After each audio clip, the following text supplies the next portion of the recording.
Enjoy na enjoy si Heart Evangelista na alagaan ang mga anak ng asawa niyang si Senator Chis Escudero.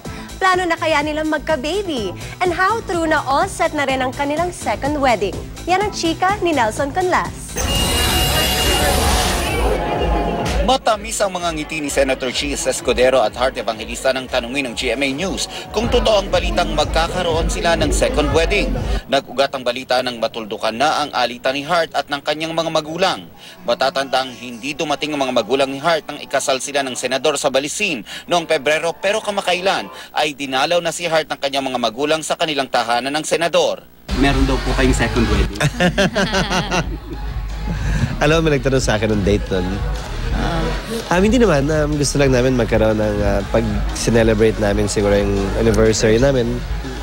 Konting okasyon lang sa pamilya. At least kasama namin this time around yung mommy at daddy ni Heart. Para naman kay Heart, tila naalisan siya ng isang malaking tinik sa kanyang puso nang magkaayos sila ng kanyang ina. Sa mga Instagram post ni Heart noong nakaraang linggo, nagpasilip siya ng ilang bonding moments nilang mag-ina habang nagsa-shopping. I'm just so happy na maayos ng lahat.